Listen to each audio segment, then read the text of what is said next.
Welcome once again in the class of design of steel structures. So in this lecture we are going to see the design of built-up columns, and in further coming lectures we are going to see the lacing and battening of this built-up column.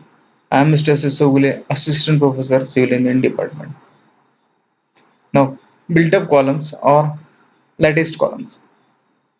As we know, the columns are nothing but the compression member, and we have seen the design of compression member in the previous units. So columns are nothing but the compression member. Sometimes uh, the bending moment due to eccentric uh, loading can be act on this particular columns.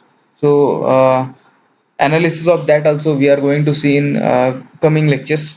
So in case of columns, sometimes there are so many heavy loads are there, so the size and shape of the standard roll stick sections are limited because of the limitations of the rolling mills. So when roll sections do not furnish the required sectional area, or when a special shape or large radius of gyration is required, the two different directions a built up section is fabricated. So we have already seen different kinds of the built-up sections in the compression member itself, and to achieve the economy in the design of heavily loaded long columns, the least radius of gyration of the column section is increased to maximum. Roll sections are kept away from the centroidal axis of the column and are connected by some connecting system. These systems may be of lacing bars or batten plates. So as here you can see,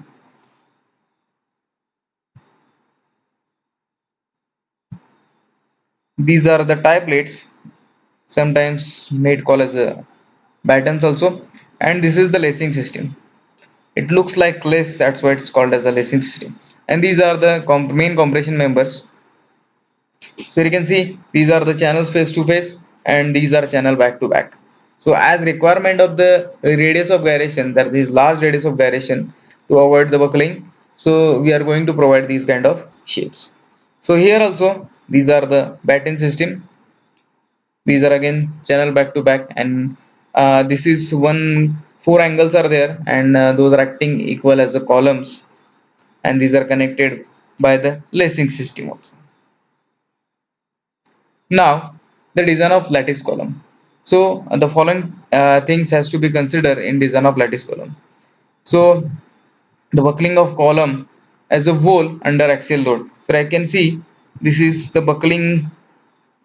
This figure shows the buckling of the column, and it whole column buckles under this loading. So this first thing we have to consider. Then second thing is buckling of the component column. So here you can see this is the small component of the main column which is going to fail. So here it is act as a small column. It is a part of the column and it act as a small column, and it going to fail, that is segmented failure is there. Then there is a failure of lattice member also, and sometimes the distortion of cross section might be there. So as here in section you can see the this column has been distorted, so it is actually of this shape, that is rectangle, but right now it has been distorted. So these are the kind of failures uh, which we need to consider while designing the lattice columns. Now we are going to see the lacing.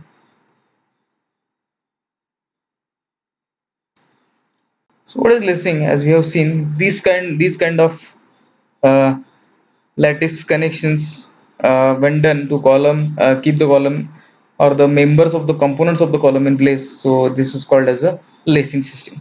So normally flat or angles are normally used for the lacing. The purpose of lacing is to hold various parts of the column straight, parallel, and at a correct distance apart, and to equalize the stress distribution between the parts. So this is the basic function of the lacing. So now you can see different lacing system. This is the single flat non-intersecting lacing system. This is the single flat intersecting lacing system. It is Here you can see these are not intersecting, and here these flats are intersecting. Then single flat lacing non-mirror image, which is not recommended. So here you can see this is this side of the lacing, and on the other side it is at different sides, so it is non-mirrored, so it is also not recommended. Now this is the double flat lacing intersecting. So here you can see this is the double flat system. Then this is the double flat lacing with the batten. So you can see we have placed batten in between, so this is also again not recommended. Now design. So we have some follow design procedure for the lacing system. Basically it is start with the design of the compression member itself. Only thing is we are considering here the big columns or built up sections. That's why to keep these built up section on the place, we are providing the lacing as we have seen earlier. So first step is the average allowable compressive stress is assumed for steel FY 250. The beginner may assume the trial value between 110 to 150 MPa. This thing we have seen already in the compression member also. Then the required cross section area to carry the load is assumed, allowable stress is computed. So this is the formula, that is area equals to the force divided by the allowable compressive stress. So A is the cross sectional area in mm square, that is area of the members. Then we have to select two channels or four angles or two eye section as per our requirement, uh, or without extra plate as required from this IS handbook or the steel table, and the area provided is recorded. Then the sections are so placed that the radius of gyration, this is important, sections are so placed that the radius of gyration of the section about the axis perpendicular to the plane of lacing should not be less than the radius of gyration about the axis in the plane of lacing. This is achieved by making the radius of gyration of the y-y axis equal to or lesser than about the x-axis. So suppose we are going to place the angles in this way, that is back to back. So what care we have to take? We have to access over here.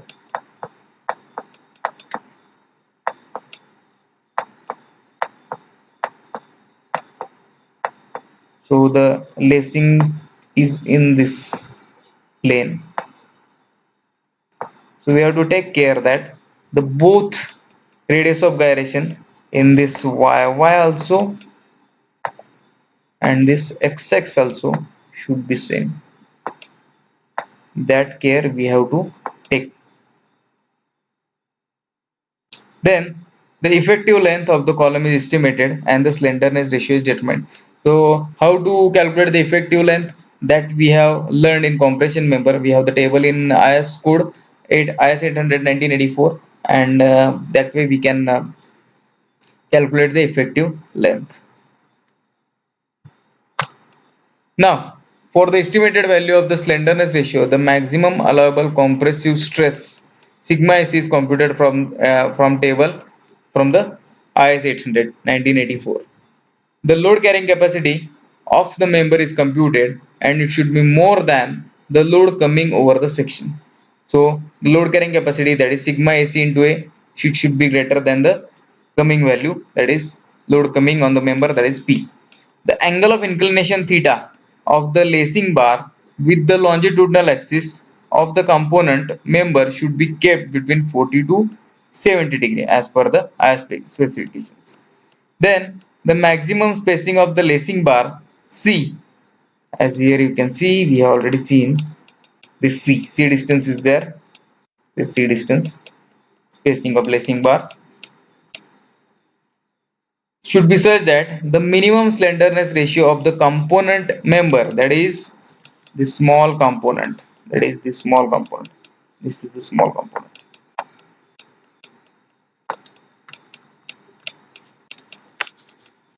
not greater than 50 or zero point 0.7 times of slenderness ratio of the member as a whole, where C is the length of component member and RYY is the radius of gyration about YY axis of the component member. Again, note has been given in the single lacing system to satisfy the criteria of the angle theta. can be increased from 40 up to 70 degree only. If still the component column is found to be unsafe, the double lacing should be remains the only choice. So this is the note, and this we have to consider.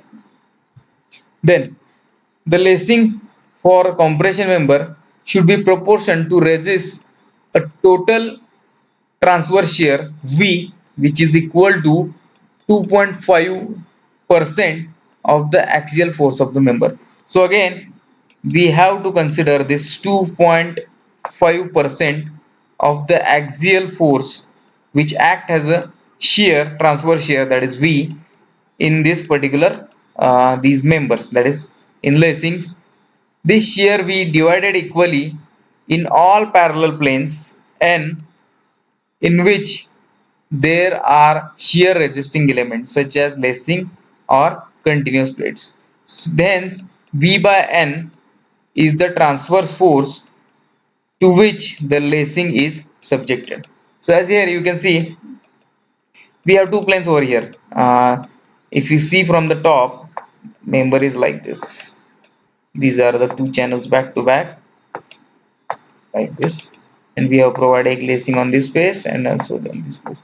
So these are the planes, parallel planes, and we have to divide by number of planes, that is V by N, to calculate the force on the single or transverse force on the lacing system. So here this is a one plane and this is second plane. So here this is on this side, this is V by 2, and here also V by 2. So as here it is mentioned, N is 2 for two channels laced on both faces or four angles laced on all faces. To the shear V so determined that any shear due to weight of the member or due to other forces is added and the lacing is proportion for the combined shear. So we have to add the shear for additional weight or the weight of the member, that we need to consider. Okay, then we have to resolve the forces with the help of this angle theta, that this is the V by N force. So we have to resolve and we have to use these equations, that is V by N cot theta, and here in this direction it is V by N cosec theta and V by N cosec theta. So we are resolving the forces over here in these directions, so that we need to consider. Now the compressive force in the lacing bar is computed, which is equal to V by N cosec theta, as we have discussed earlier for single lacing system, and V by 2N cosec theta for the double lacing system. So this thing we need to consider.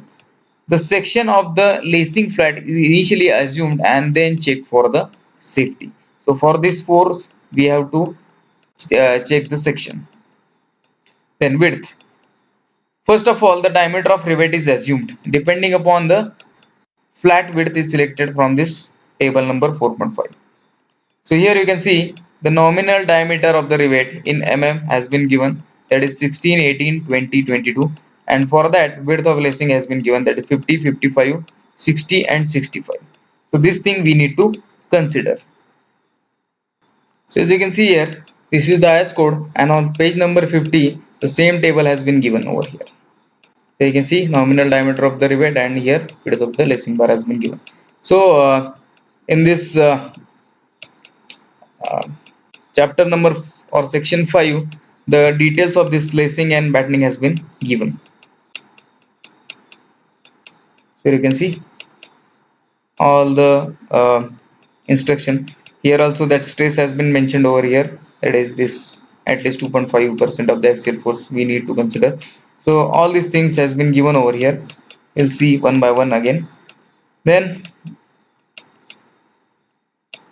the thickness, if the single lacing system is adopted, thickness T of the lacing flat should not be lesser than 1 by 14 of the length between the inner end rivets or the welds. If double lacing system is adopted, the thickness T of the lacing flat should not be less than 1 by 60 of the length between inner ends of the rivet and weld. Again, The rolled section other than flats, that is angle section and tubes, can also be used for the lacing. So here you can see the thickness of lacing bar has been given. The thickness of lacing bar shall not be less than 1/14 of the length between the inner end rivets or welds for the single lacing, and 1/16 of this length for double lacing riveted or welded at the intersection. So this is this length. Look at this.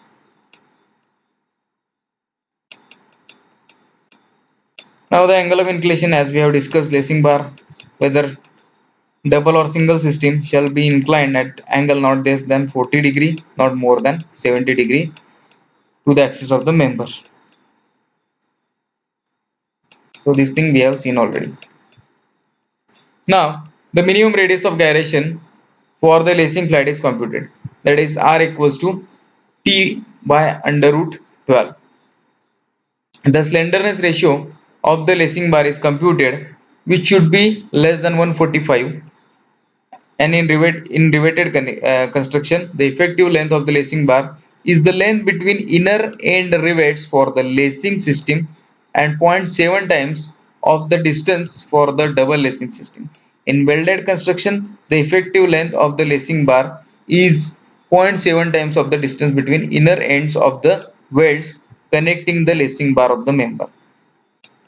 This thing also has been mentioned in this code, that is in this clause. This is the clause over here. In this, it has been mentioned.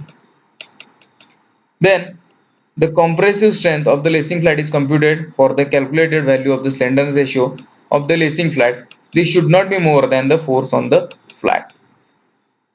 The tensile strength of the flat, which is equals to B minus D T into sigma AT, and which should be more than the force on the lacing flat, is calculated. So again we are deducting here the whole of that rivet, and again we are calculating. In case of riveted construction, the rivet value is calculated and should be more than the load coming over the rivet. In case of two lacing flat are riveted at the same point, the load over the rivet shall be 2 into V by N cot theta. Whereas for the lacing flat connected at a different point, the load on the rivet will be V by N cosec theta. In case of welded construction, the welding of the lacing bars to main members should be sufficient to transmit the load on the bars.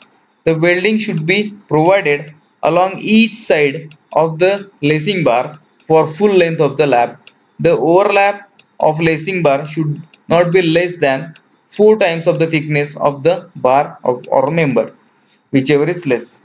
To check the distortion of the column section, at the column ends, tie plates are provided at the end of the lacing system, and it should be able to resist the forces to which the lacing flat is subjected.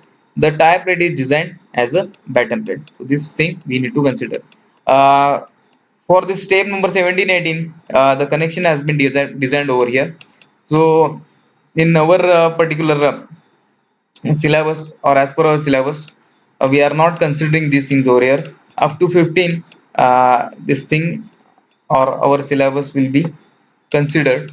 These are the extra things which we need, you need to know for your future, or when you are going to practice as a structural designer. So this is the design of the lacing system. This is all for today's lecture. In coming lecture we are going to see the problem on this design of lacing. Thank you.